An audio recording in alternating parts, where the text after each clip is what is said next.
अस्सलामुअलैकुम, मेरा नाम एहसन है। उम्मीद है आप सब खैरियत से होंगे।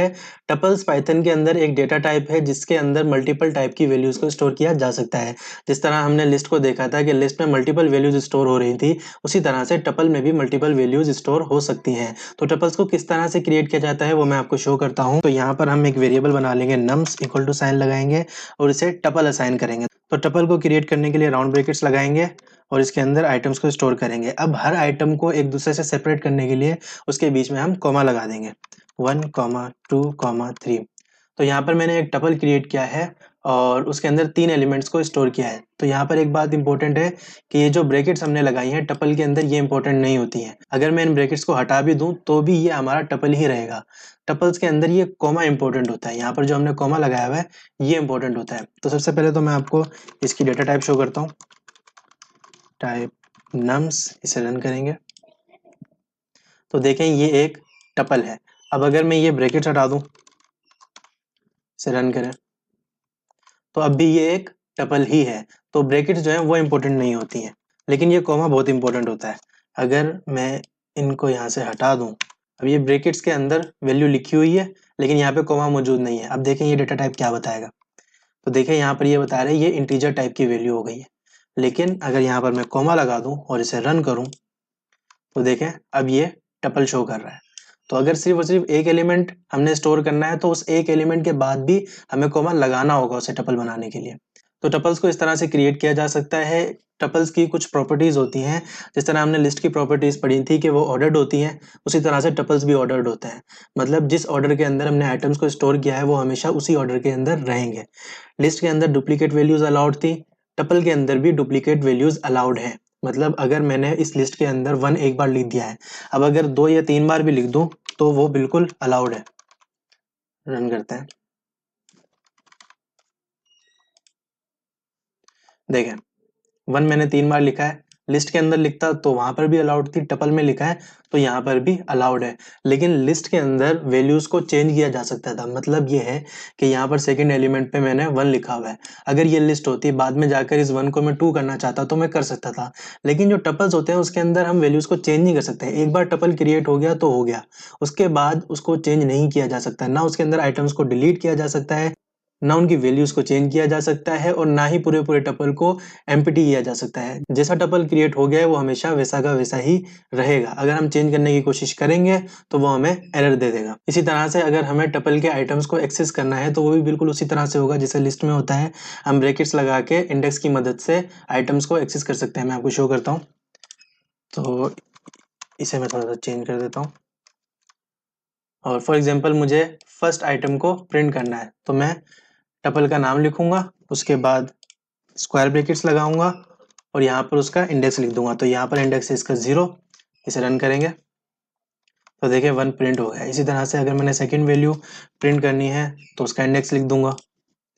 ठीक है, इसी तरह से हम इंडेक्स की एक रेंज भी पास कर सकते हैं। मिसाल के तौर पे मुझे 1 से लेकर 2 तक वैल्यू प्रिंट करनी है तो मैं क्या करूंगा, 0 इंडेक्स लिखूंगा।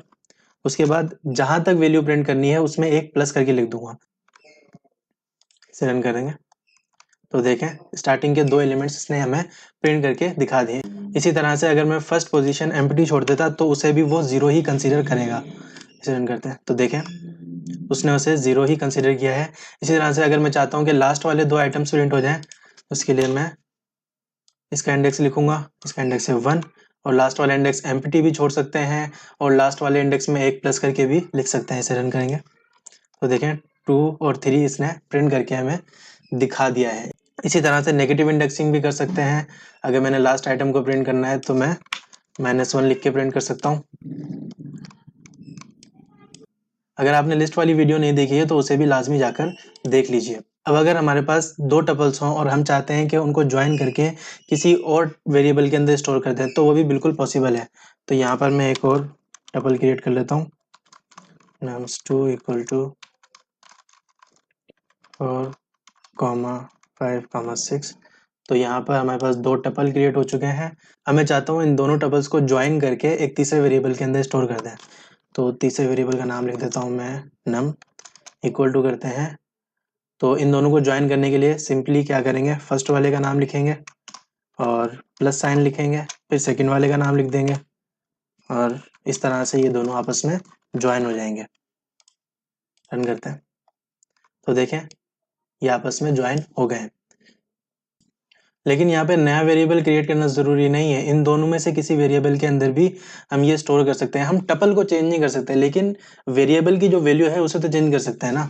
तो जैसे कि यहाँ पर मैं सिर्फ नम्स लिख देता, तो अब ये जो वेरिएबल है इसके अंदर ये ज्वाइन होकर दोनों स्टोर हो जाएंगे। रन करते हैं।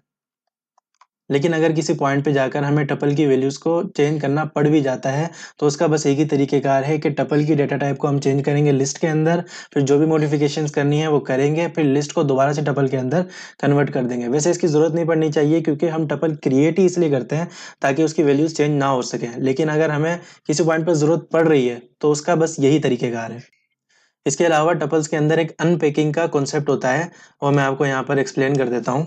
तो यहाँ पर एक टपल बना हुआ है, इसके अंदर 3 वैल्यूज हैं। इनको अनपैक करने का मतलब ये है कि तीनों वैल्यूज को 3 डिफरेंट वेरिएबल्स के अंदर स्टोर कर दिया जाए। तो उसके लिए हम क्या करेंगे, हम न्यू लाइन पर आएंगे और 3 वेरिएबल के नाम लिखेंगे, num1 comma num2 comma num3।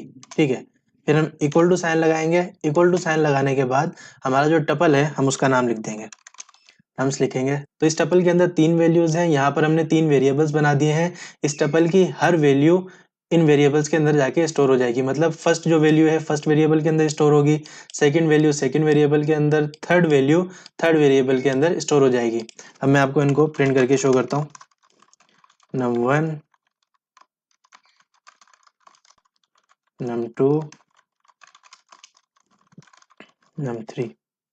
इनको रन करेंगे तो देखें ये तीनों वैल्यूज अलग अलग वेरिएबल्स के अंदर जाके स्टोर हो गई हैं। लेकिन अगर इस टपल के अंदर 4 वैल्यूज होती, यहाँ पर मैं 4 भी लिख देता हूँ और यहाँ पे हमने वेरिएबल्स लिखे हुए सिर्फ 3, अब ये हमें एरर दे देगा। इसे इस तरीके से रन करेंगे तो देखें too many values to unpack, मतलब इसके अंदर वैल्यूज ज्यादा हैं और वेरिएबल्स हमारे पास कम है। तो इसको सॉल्व करने के लिए एक तरीका ये होता है कि हम 2 वैल्यूज तो इसके अंदर स्टोर कर दें फर्स्ट वाली, ठीक है, उसके बाद वाली जितनी भी वैल्यूज हैं, मान लीजिए 2 हैं 4 हैं, जितनी भी वैल्यूज हैं यहाँ पर वो सारी की सारी सिर्फ इस एक वेरिएबल के अंदर स्टोर हो जाए और वो एक लिस्ट की सूरत में स्टोर हो जाए। तो उसके लिए हम क्या करेंगे, इस वेरिएबल से पहले एक स्टेरिक का साइन लगा देंगे। तो अब यहाँ पर क्या होगा, num1 के अंदर 1 स्टोर हो जाएगा, num2 के अंदर 2 स्टोर हो जाएगा, बाकी ये जो 3 वैल्यूज हैं ये एक लिस्ट बन के इस वेरिएबल के अंदर स्टोर हो जाएंगी। इसे मैं रन करके शो करता हूँ तो देखें num1 के अंदर 1 स्टोर हो गया, num2 के अंदर 2 स्टोर हो गया, num3 के अंदर ये तमाम वैल्यूज स्टोर हो गई।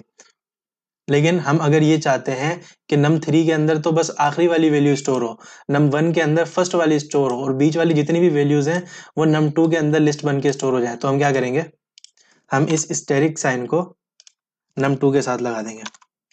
तो यहाँ पर क्या होगा कि num1 के अंदर 1 स्टोर हो जाएगा, उसके बाद ये num2 पे आएगा तो देखेगा कि यहाँ पर स्टेरिक साइन लगा हुआ है, तो ये ज़्यादा जो इजाफी वैल्यूज है सारी की सारी num2 के अंदर स्टोर कर देगा, बाकी जो बचेगी एक वैल्यू उसे इसके अंदर स्टोर कर देगा। रन करेंगे तो देखिए इसने num2 के अंदर लिस्ट बना के एक्स्ट्रा वैल्यूज को स्टोर कर दिया है। अगर मैं यहाँ पे num4 लिख दूँ, एक वेरिएबल और बना दूँ, ठीक है, तो num3 के अंदर फिर 4 चला जाएगा, num4 के अंदर 5 चला जाएगा और ये जो 2 एक्स्ट्रा वैल्यूज हैं वो यहाँ पर स्टोर हो जाएंगे।